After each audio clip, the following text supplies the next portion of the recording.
Welcome back to Emotional Mojo. So, you know, bad things happen to all of us at some point in our lives, right? But the secret to getting through it is to bring back the joy lost in the midst of hard times. And our next guest knows a lot about this. Although blind, she helps thousands to see the best in life. We are so honored to welcome Janet Perez Eckels to our show. Welcome, Janet. Thank you, Michelle. We talk about, you know, positive attitudes and seeing the best in life. It's amazing the story you have. At the age of 31, you lost your vision, yet you're an international speaker, a best-selling author, a life coach, a radio host, a master interpreter. I mean, how do you manage to do it all and with this beautiful smile on your face? You know, all of a sudden I got tired of to mention all the things that I do. You know, you mentioned earlier secret. Now, is it a secret or is it something that people know just don't take the step to do it? Number one, what I have to do is figure out that, okay, I'm blind, completely blind. My kids are 3, 5, and 7. Life is ugly. Am I going to live as a victim, or I'm going to take the step and choose to live as a victim? It's that choice. It is a choice, you know? And so when I made that choice, there was a huge step for me that I realized, wait a minute, crazy chica. Yeah, you're blind. But you know what? You can still hear, you can still talk, you can still walk. There is so much I could do.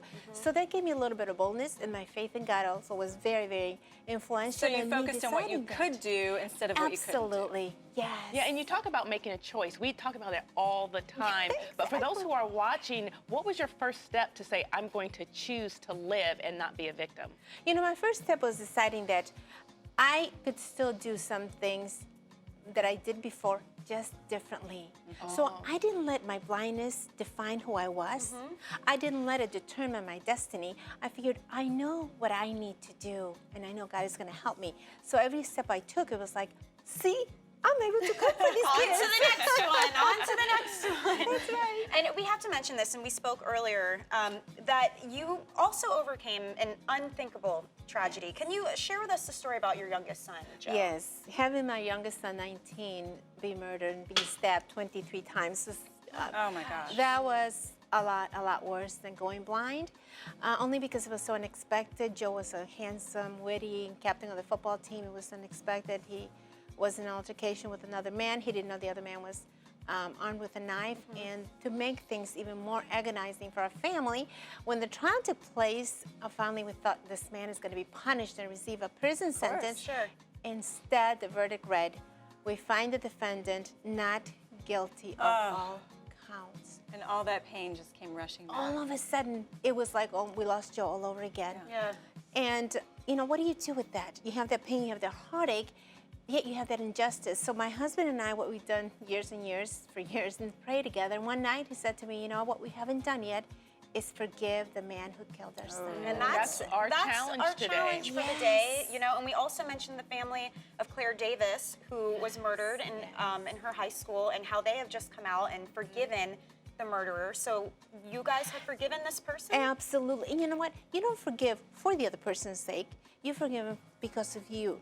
Because those bars of resentment, anger, and bitterness eat you up. could have held us prisoners. Exactly. So we decided to forgive him completely and genuinely. And we were set free from that. That's amazing, amazing. Yeah. Now, you also wrote a book, an inspiring book. Tara's got it here. It's called Simply Salsa, Dancing Without Fear at God's Fiesta. So it's how to conquer fear and celebrate life. I think we'd all like to be invited to God's Fiesta. You call it God's Fiesta. I just said yes to that invitation, you see. So what's it all about? Someone who reads that book, what are they going to take away? Well, you know what I've done is through all those episodes of going blind, losing my son, and the man being acquitted, and all those heartaches and injustices, what I did is I put together a lot of thoughts, claim God's promises. I share a lot of practical steps. So I put all that together in that Simply Salsa book.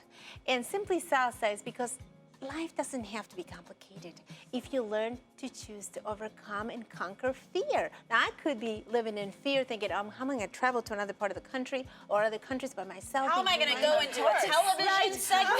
Like, my makeup look. Now, I put on my you look makeup. fabulous, by the way, just so you know. Yeah, people say to me, how do you put on your own makeup? Well, in the book, I teach you how to have that courage to take that step when the whole world says, that's not going to happen. That's illogical. Not happening to me. I show you how. And let me So guess. amazing. Salsa salsa dancing is on your list. You of better talents. believe it. Oh, any kind of This woman dancing. can do anything. You know what, Tara and I, we were just talking in the dressing room about fear, right? We were like, there's such an undercurrent of fear in almost everything that we do. And you speak of courage, and I just think it's pretty amazing that you're able, again, to take that first step to embrace courage. You're so free that way.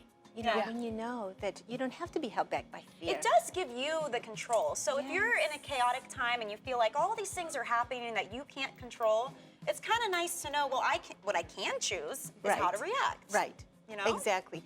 And that is a choice. You know, it's not so much what happens to you, it's how do you react to it. You know, are you going to be living, poor me, look what happened to me? Or say, you know what, I can still do things. And I have the responsibility to write and to speak, to teach others the same thing that I've gone through. So didn't want to be selfish with what I found. Now, you and I share a passion for food and cooking. And I want to mention, when I first saw this video of you cooking, you have a video series called Cooking in the Dark, which is of you cooking. So anyone who says, I can't cook, I don't know how to cook, watch Janet, who, let us remind you, has no sight. Look at her chopping those vegetables. We're showing video right now of you Chopping. just, you know, cooking like a boss. And I still have the old 10 fingers all together, right?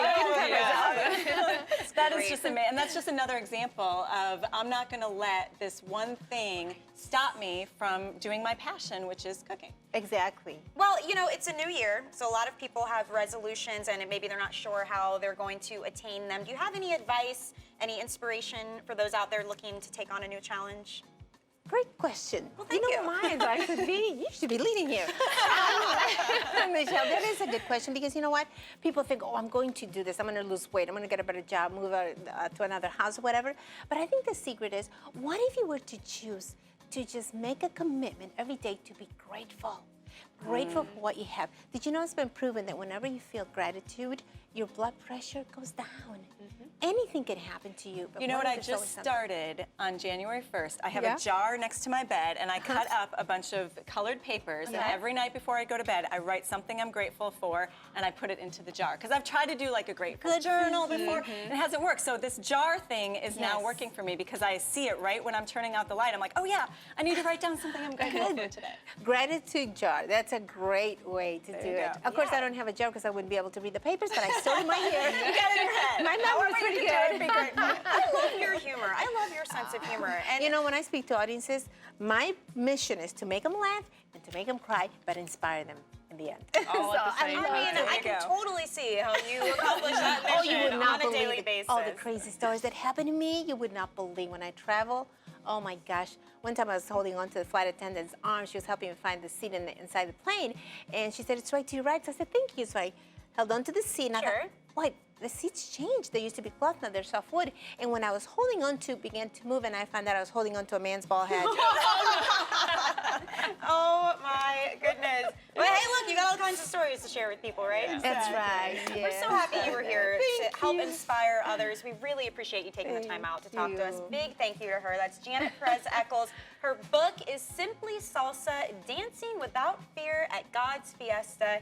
You guys should pick this up because if it is anything like the conversation we just had, I'm sure it will make your life It's going to be better. Absolutely.